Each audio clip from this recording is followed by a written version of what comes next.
vile sasa vinaanza. Ndio wale wanaanza. Ndio vile wala mimi mabombe zi. Ile mabombe zi.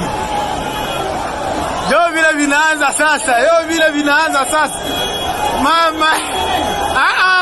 Hayo mapizi. Masasi.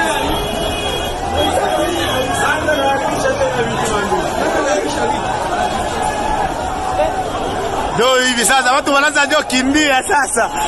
Watu wanaanza kimbia watu.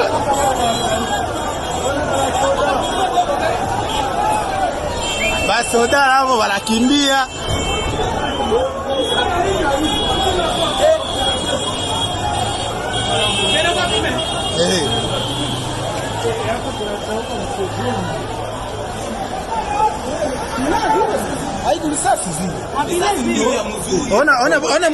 Ona mule monima watu wanalala. Bongo haiko pine. Banapiga bombe. Ona isi watu wanakimbia. Yesu. Mungu wewe nikisinaangusha watu chini. Mame naua watu. Ndio naua watu wabanikuwa sur place Yesu kwa wapi? Mungu wa mbinguni hema. Watu wanaisha. Watu wananguka. Unaona mama iti pale? Na pasi pe na motema. Pona shole. Na lali na kanda na pasi na motema pona shole. Monsieur Donatien Cholet. À un certain moment, tu as l'impression, c'est comme si vous pensez être l'absolu de la vérité dans ce pays. Vous vous trompez, monsieur Cholet. Vous avez un Congolais, comme tout autre Congolais, libre, qui peut sa vie na yo. Quand tu que Cholet, Abbé Cholet, ce qu'on lobby, c'est que Malobana est commis absolu. Tu te trompes, mon frère. Naza na impression, na banalise belé, que Cholet azali élément majeur, il y a division, il y a Congolais. Abbé Cholet. Abbé Cholet, vous avez un rôle pour diviser les Congolais. Vous donnez l'impression d'être de bonne foi. Mais si on peut conclure à la fin que Abbé Cholet, Yonde Motoza Penza, le canal par lequel le Congo peut être divisé. N'a pas discours, n'a pas position.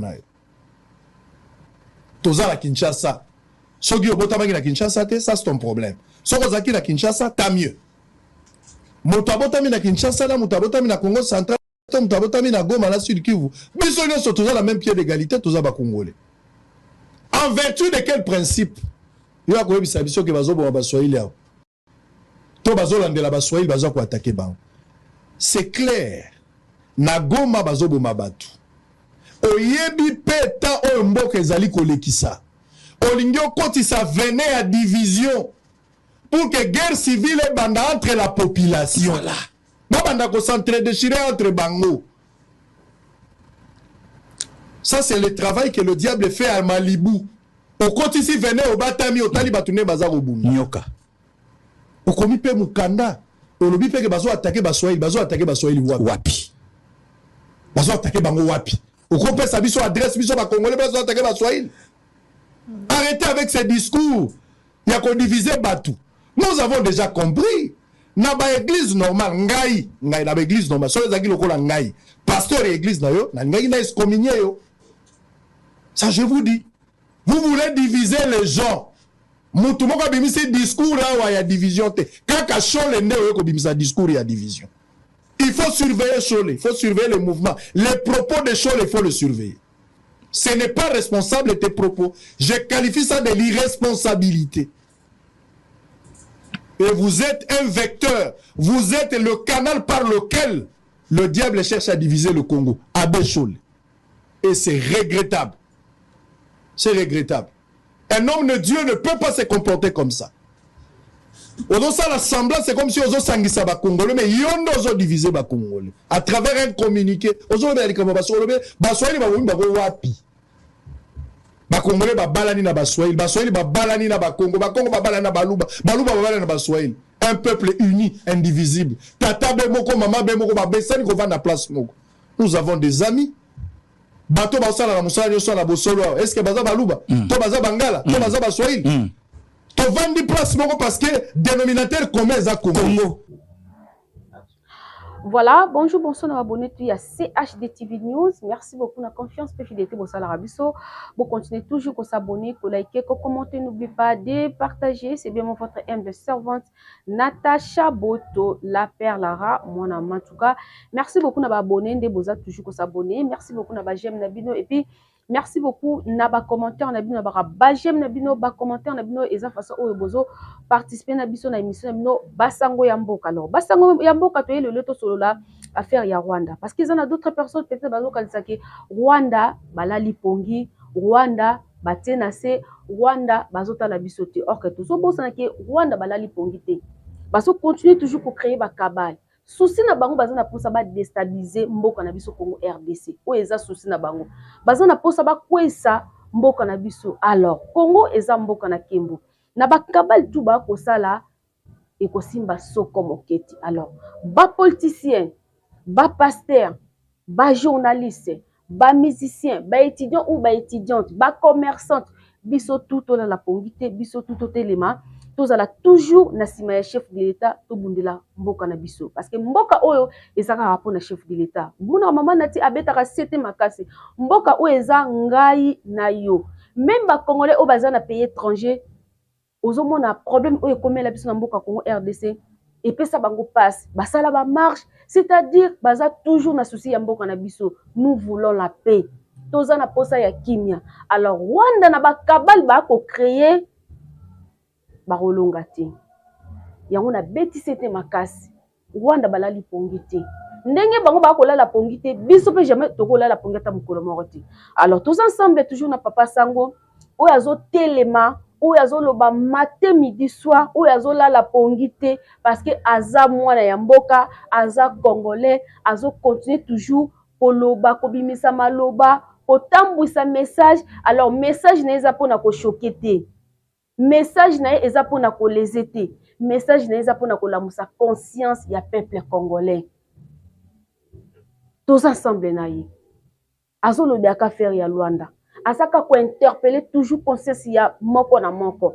Alors bandeko to na beso ba incité batu ya mafinga penda site pe bota moi pause yaka pesa idée na yo na commentaire to partager loba quelque chose oyo ko édifier moko na moko mais pas question d'insulte. Biso ana basango ya mboka to lingi mafinga soko mokete to ana posa maloba oyo et ko porter biso en plus tia commentaire non ndenge ya kimia. Et merci beaucoup à notre papa, mon boss, papa Migo depuis quelque part. Et merci beaucoup à la famille Boto.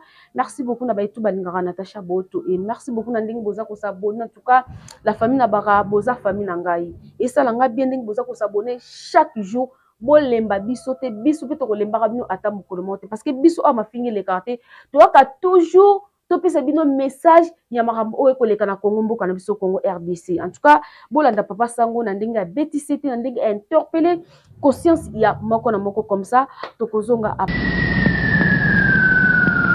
discuter pour échanger avec vous parce que boza ebele liboso ya bateve na bino na tombeli bino moka ko soit pe bolandi bola mobisika bozwami boza na ba différentes provinces ya République démocratique du Congo na lobaki na bino déjà.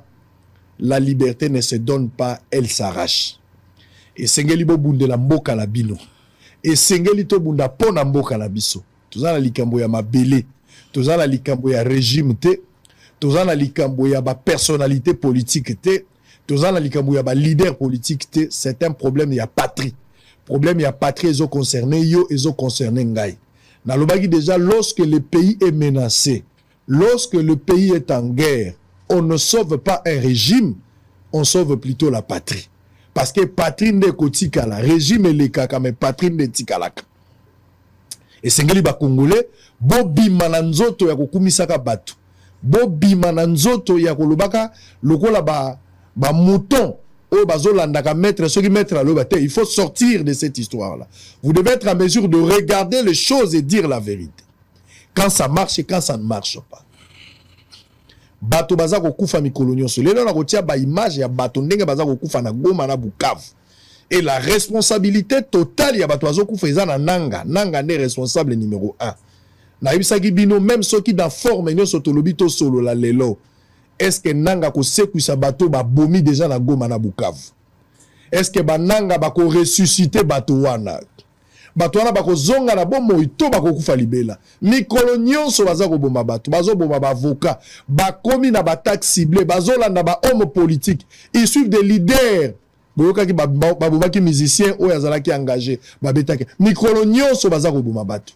Bomona ba image ekolelisa bato metoko tcha ba image wana. Bomona ngomso na ba réseaux sociaux tokolakisa yango. Bomona ndenge baza ko bomba bato na Goma. Babomi bango na Kasai te. Babomi bango na Bandundu te. Babomi bango na Kinshasa te. Babomi bango na Congo central te. Babomi bango na Bukavu, babomi bango na Goma. Des Congolais de père et de mère. Bomona ba image. Bato babomi bango ezali M23 na nanga. Et nanga est le patron. Makila wana ezala mutu ya nanga na bato M23. Vous devez protéger les pays. Vous devez protéger les pays. Je vais prendre les informations du jour. Le tout premier invité, il s'agit bien du pasteur Guili Bokwale. Notre premier invité du jour. Est du pays, la Chine exhorte le Rwanda à mettre fin à tout soutien militaire de à la rébellion du M23 et à retirer ses troupes du territoire congolais. Maïndombe, des militaires incontrôlés accusés de tracasseries, arrestations arbitraires et amendes abusives dans les secteurs de Bateke. 30 mois de prison pour Mike Mukebai. Moïse Katumbi déplore une condamnation unique et manifestement politique. Guerre du M23 dans l'est du pays toujours. Nouveau procès de soldats congolais fouillards à Lubero. Burundi RDC rencontre entre Tshisekedi et Evariste Ndayishimiye à Kinshasa. Guerre dans la République démocratique du Congo. Le ministre belge des Affaires étrangères promet de s'employer pour obtenir des sanctions individuelles. Tshisekedi annonce un remaniement gouvernemental et un recadrage de l'union sacrée face à la crise sécuritaire. Tshisekedi est pour le dialogue, mais pas avec ce qu'il qualifie de pantins. Je préfère parler avec leur maître, mais leur maître a fouillé le 15 décembre quand il fallait parler. On va suivre la déclaration du chef de l'État précieux à ces images. Joseph Kabila à l'Afrique du Sud, soutenir un régime tyrannique en RDC ne résoudra pas la crise. Jean-Marc Kabound n'a pas été libéré par grâce présidentielle, précise son avocat. Avant-dernière information, Goma, plusieurs familles de militaires et policiers amassés dans des salles de classe. Pour terminer, Kinshasa, environ 10 miliciens Mobundo tués lors des affrontements avec les FARDC près de Maluku. Allez, on va démarrer avec le pasteur Guili. Serrez vos ceintures. Messieurs et dames, nous sommes en direct. Pasteur Guili Bokwale Mbote. Bokwala, pardon. Oui. Mbote. Mbote Papa Sango. Mbote na bande konyonso ya Bosolo na politique télévision. Mbote na ba Congolais et Congolais, ba Olanda biso de partout. Mbote pe na ba oyo nyonso balinga kamboka. Na ba o balinga kamboka te, mais ba Olanda biso. Très bien. Alors, tokota na lisolo na bengeli lelo, to sala analyse par rapport à la situation politique ya mboka na biso. Na ina iba d'abord état d'esprit na yo lokola congolais. Lelo na Tongo par rapport à ce qui se vit dans le pays, surtout na partie est de la République démocratique du Congo. Ah bon, dès qu'autant que congolais, on mentionne bien état d'esprit ça vraiment na koloba malonga te, tandis que mbokezo mundate. Bandeko bazo kufa makambo belé zoleka congolais vrai neti lelo to salimi sanayo olati soutanité elingelo bake c'est donc situation za ndenge oyo ezalaka te et il y a du fois peta muso yambanga na Bernabeu na yakata muso na beti moi blanc mais lelo monika moins simple pour na kozala en harmonie na bandeko pe banya balata moi kazaka me batu yangote na ba ikipe bazolila alors tozana bango elongo et tozo traverser ba moment moko yo moral les a vraiment au top te. Très bien. On va commencer l'émission de ce matin directement. Toujours mais on va dire l'essentiel. OK. Toujours pendant la makambuya guerre contre Baswahili. Maman premier ministre azo kamwa likamwango euti wapi. Mais nazo tangelo na no communiquer ya bato ya 5 coups. atanga loka communiquer bino batozala ndako pe bozoyo kabiso tozotanga communiquer na kozala commentaire mingi te mais na kotanga nde boyo kabino moko boyeba virus eza kouta wapi.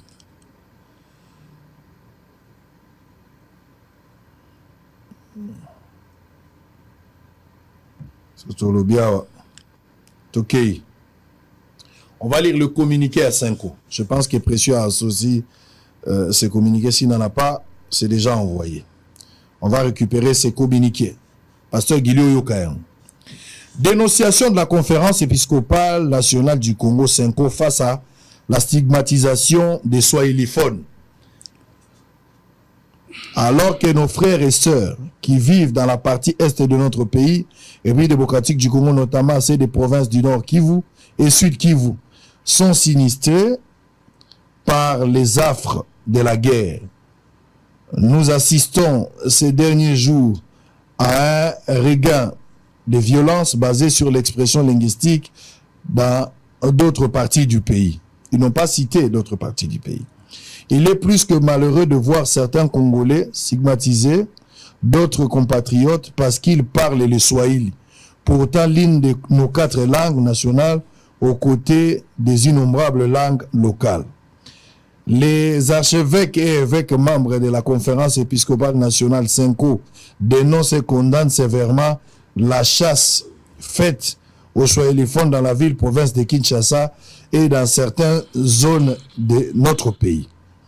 La CENCO est d'autant plus indignée de voir certains pasteurs ou gourous exploiter les tribunes de leurs églises et autres cadres de prédication pour tenir des discours qui incitent à la discrimination, à la haine et à la violence contre d'autres Congolais et Congolaises en raison de leurs origines, de leur langue ou de leur morphologie.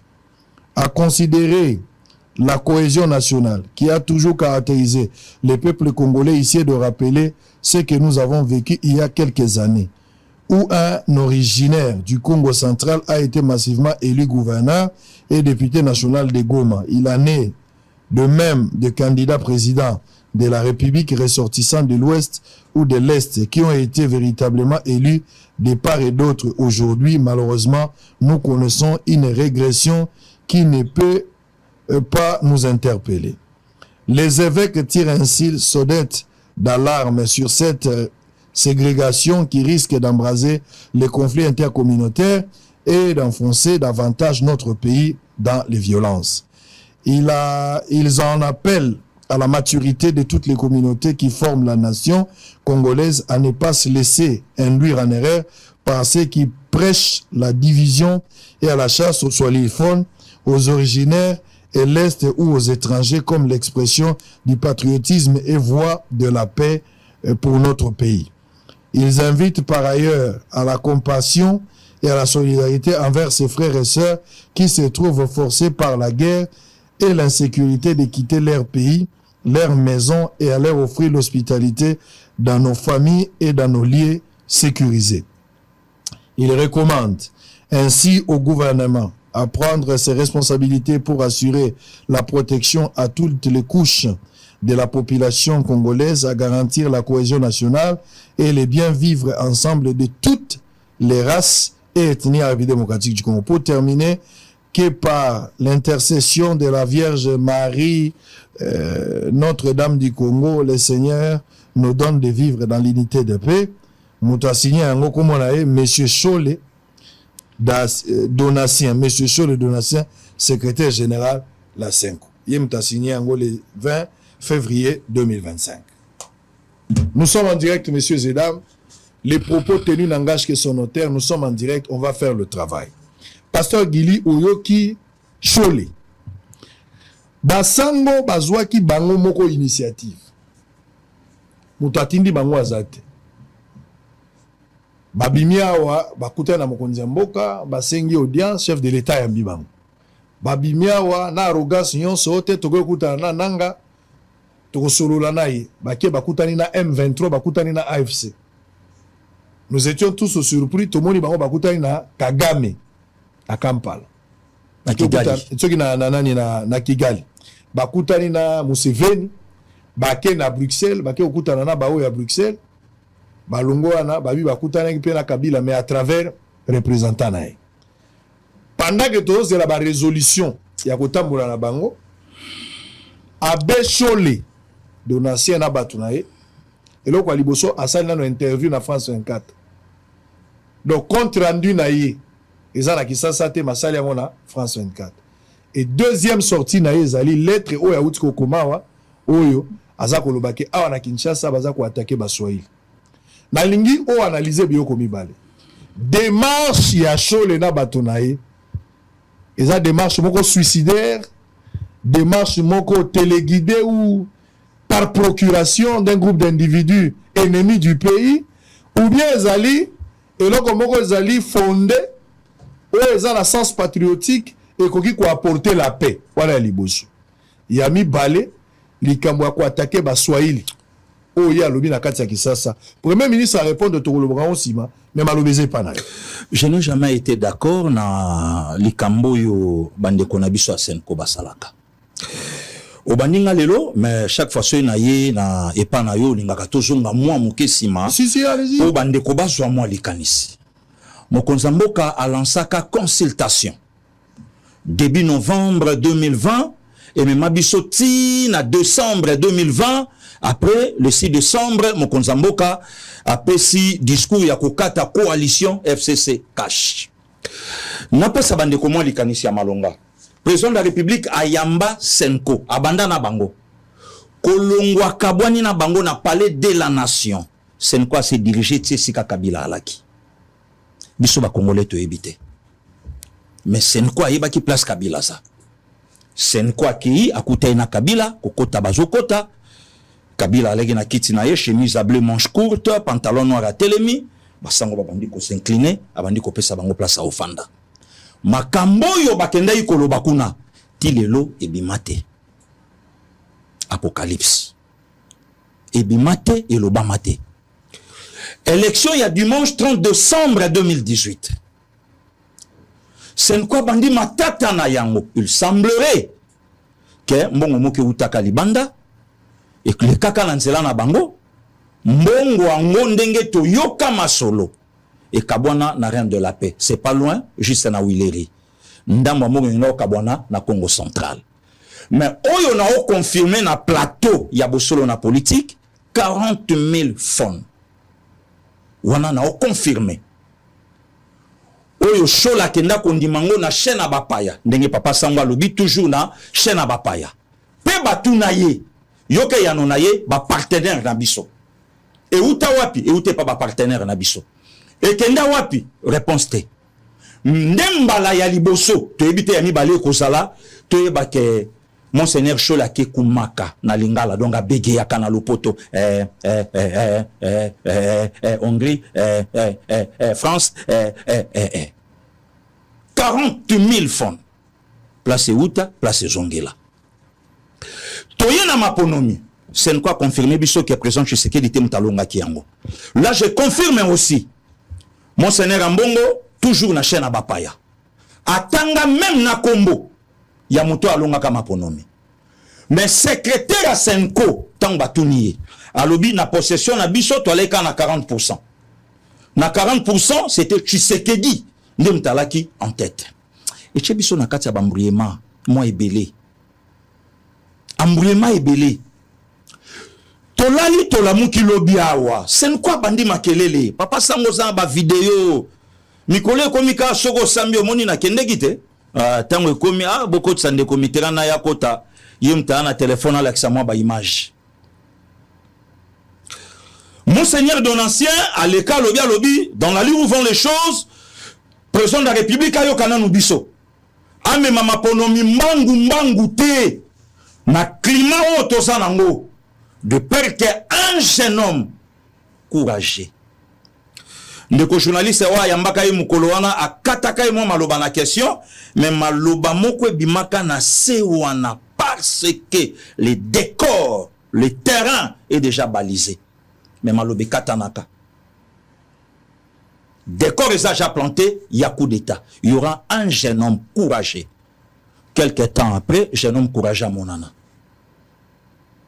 Batunate, puisque j'ai comme impression on dirait il le zana ba congolais musu fo bazala interpellé ba musu baza intouchable batunate elekana etambola makambu ya papa ya Seni eye je cite son nom le général Soni Kafuta au solarana papa malamu alekana etando aloba yango tate pisko palobi nanga na esika wana totia muluba te poso totie muluba akopesa nzela na ndeko na ye muluba croyant que bazobunda pona mboka nzoka pe na basource nsu toyoka ke tate pisko poye mo pa na candidat na ye il semblerait que mwana ndeko na ye donc ya salate mais yo ozala po bungsa makambu ndengini et créer ba problème ebele to comme une élection il y a 20 décembre 2023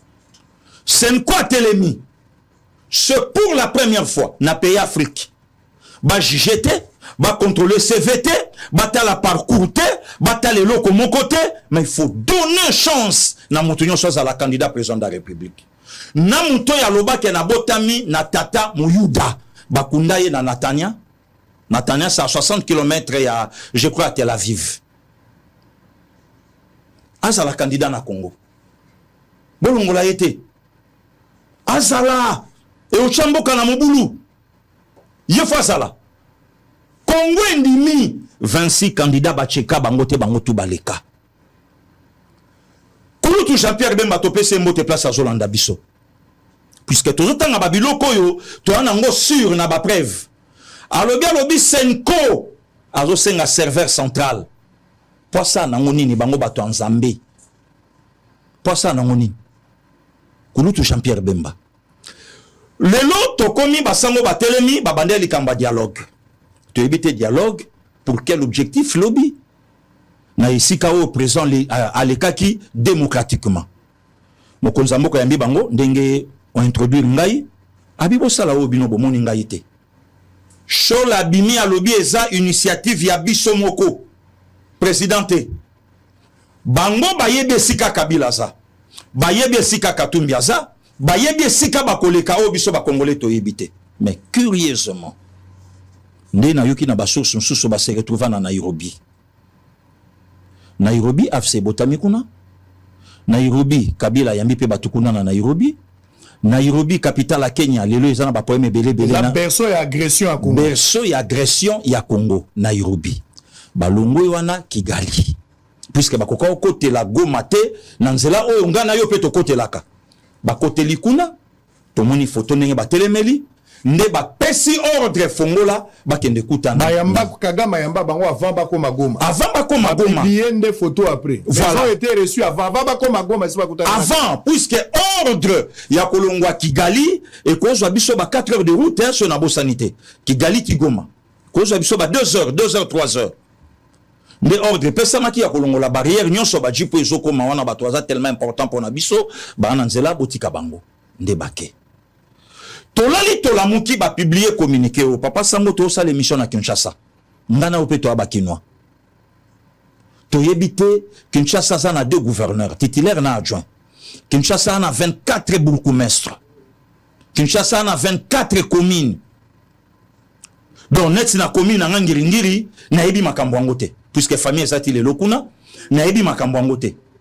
Siko na commune nini oyo lelo bande kona biso ba soilophone baza menancer na quelle communauté biso toalaka na mamba ba communauté te na Congo. Moi je souhaiterais qu'il y ait un service à renseignement MK et Bengana no Cholé. Et tout na yepeta pe congolais le kwanga ngape ba benga ba tuna ingati. Ba mekape ba benga ye ba tuna ye que makambo yo eza na commune peut-être ba service na biso eza non informé te ya koyeba ba tuna so la botama pitata na enani. Oh papa ya na nga wase ko abinga na linga ko swana ba okoma ba komelinga bokwala ba che W nga bino bokwala na ngela la UA bandimi ba zongela papier o ese comme jana katikati pungana ndimaka ke bokwala anezanga bayamba peti okula bonganga na mbula boni na paroisse nini et boy na boy bakoma ezwata 5 papiers duplicataires après baya kotuna ye commune oyo makambo ezali non trop c'est trop papa na moment oyo toleka ba episcope ba koloba lokota moko te na banguna ba koloba ngota oyo eza kopelisa moto na mboka siko toyebi ngamba bandeko na biso balobaka Swahili alobi yango te pona awa peut-être akolo bango pe pona bandeko ya Rwanda si kasi to solo la te papa si allez-y alobi yango pona bandeko ya awa te po peut-être te mususu ekopesa kaka mwa ben na bamama fifi masuka te bango te bakiabula bango te peut-être alobi yango ta mususu pona ba Moïse Nyarugabo peut-être alobi yango pona ba Zaya Suruberwa peut-être alobi yango pe ta mususu pona ba Mwanga Chuchu ta mususu alobi yango pe pona bango donc ba meka lelo pe ba benga Chole batuna ye makambo olobi ozwi yango wapi papa sango na bamboka mususu ba cardinal bakangama ba monseigneur bakangama basambisa pe bango ndenge basambisaki pasteur Gili ndenge pasteur Gili asambaki ba meka batuna ba makambo yo ngana lobi le lotanga lobi que certains pasteurs bazolo bana bacheur na bango mais papa mais faut tozala maboma to wangana oyo elobami na bamisa tozali awa oyo elobami na bamisa mokonza mboka ke asali voyage na Kasai azongi alobi non kuna mboko yese kufa d'ailleurs eloko akoyiba weza te biso toyende po tosekwisango moko na bango na senko asala misa lobi muta sansa kopia biso espoir boyo kamamba lobi akati alinéa de au président continuaki awa makambo ya papa auta otika biso ancien ministre à transport basango balobani ni ponango hein et aujourd'hui même papa Etienne a kepoto basango baloba na biso babi Etienne Sekedu amulumba kepoto na tikalo tikela biso komba muta osala premier ministre si lelo babi misango te ils sont pour beaucoup tobomani na Martin Fayulu awa force à Martin Fayulu lelo ya batu nyonso lelo soko landi bango papa sango za mutabwanya okomona ke couverture akaye na bango Senko couverture akaye na bango Senko tobomani awa bango baloba na biso ye mutalunga menacé monseigneur Chola loba na biso lobi 40% o biso zalai nango Tshisekedi mutalai likolo mais lelo tokabwana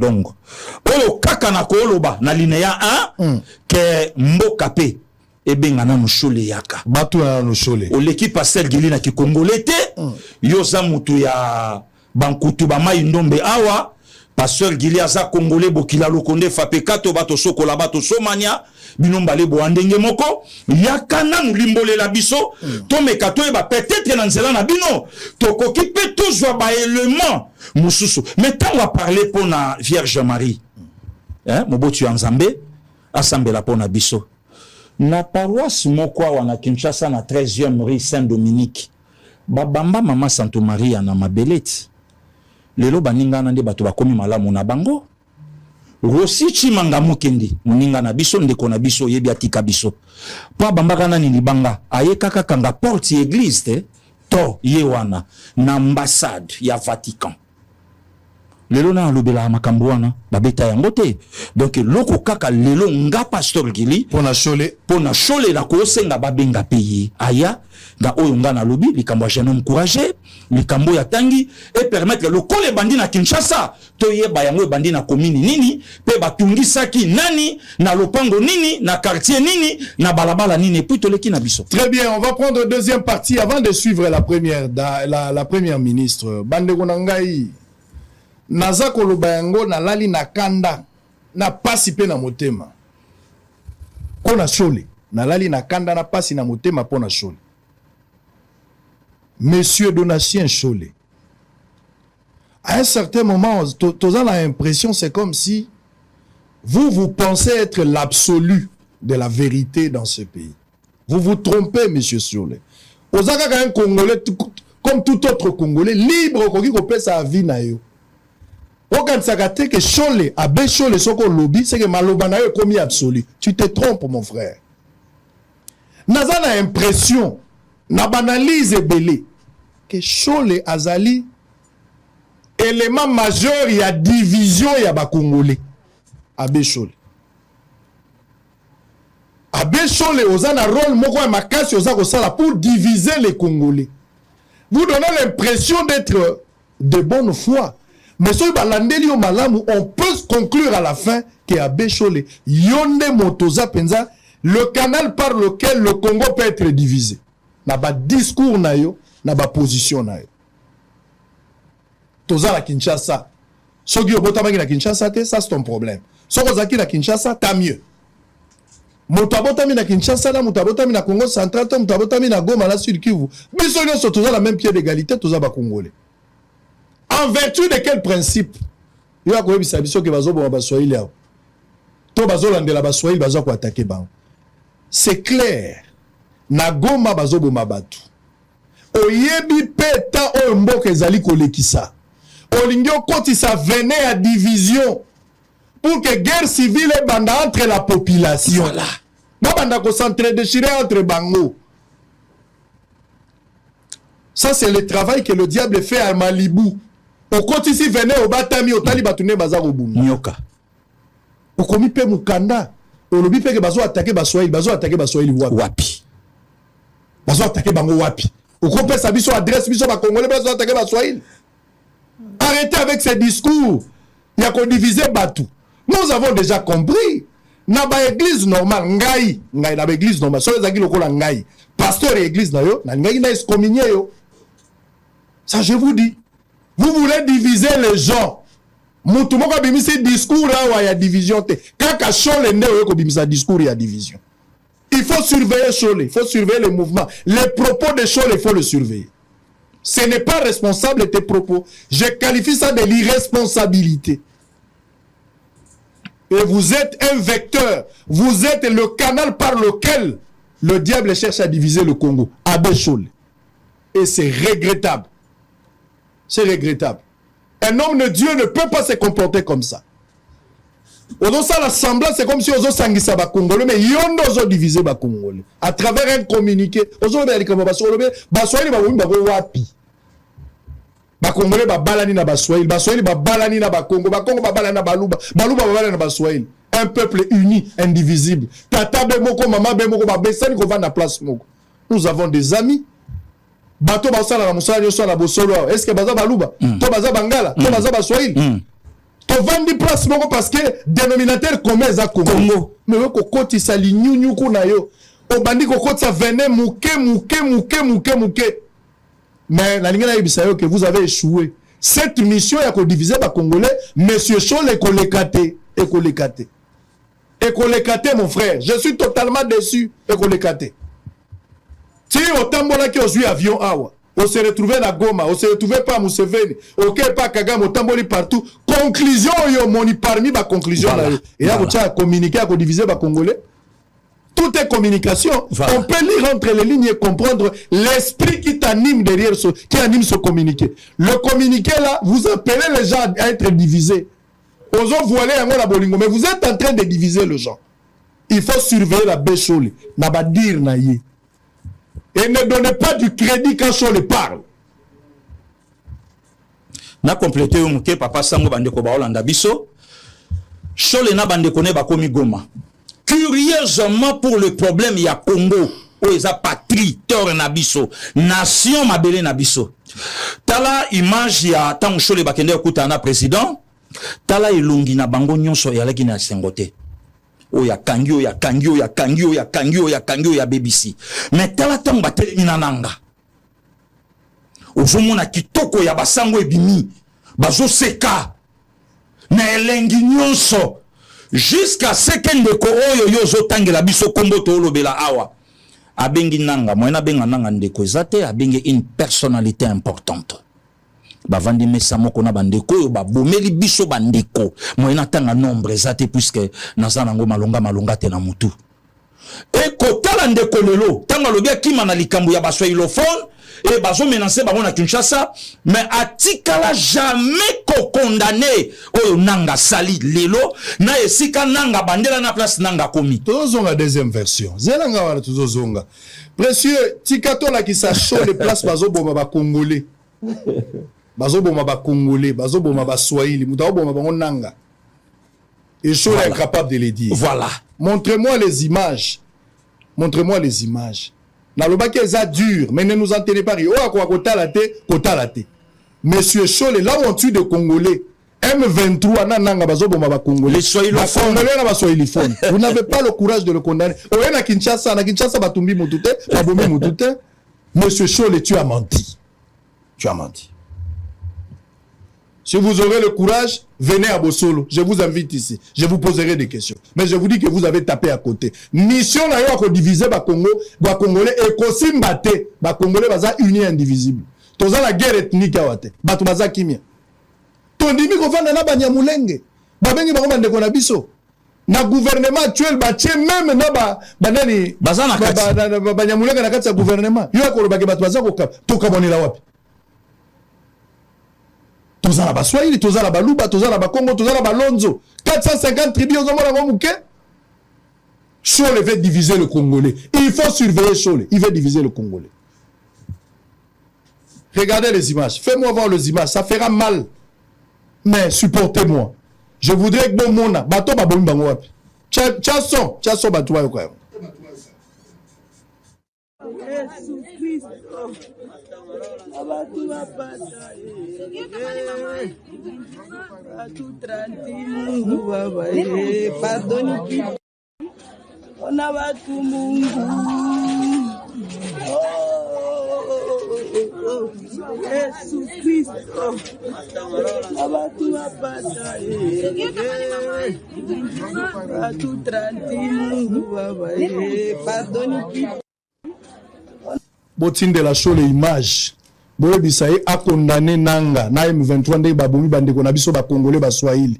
Botinde la ngoshole. Atika ko kima na Kinshasa. Kinshasa on n'a pas tué quelqu'un, à Lubumbashi on n'a pas tué, na Grand Katanga ou bien na Kolwezi, na Luala baba tikali ko bomate na bando. Na place moko te na Congo, guerre ethnique ya ba Swahili ba Luba ba Congo et tikali ko sa mate. Chole azo mona makabozo le kanalo mais ya komisa mwana Kisasa. Il faut le bala Chole ke za la Goma ezawate. Monsieur Chole, vous devez comprendre ici que l'esprit de diviser le Congolais aujourd'hui est aussi mbatté. Vous avez échoué totalement. Et si c'était ça votre mission, je regrette. Je suis totalement déçu. Okay. On va suivre la première ministre. Regardez la première ministre.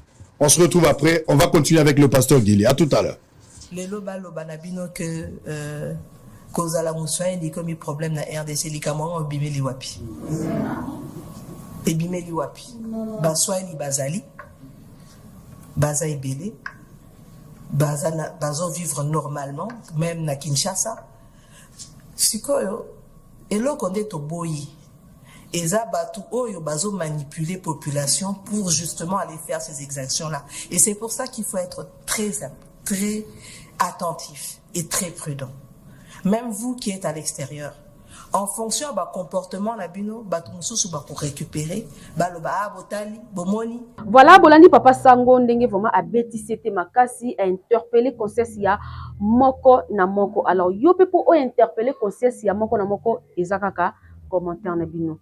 Bande ko to za bomoko.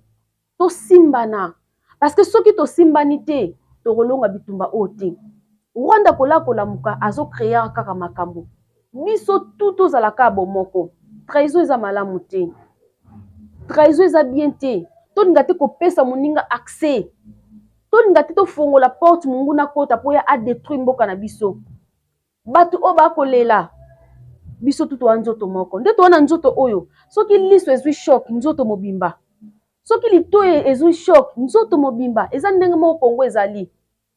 Pasi ya Goma eza pasi na biso.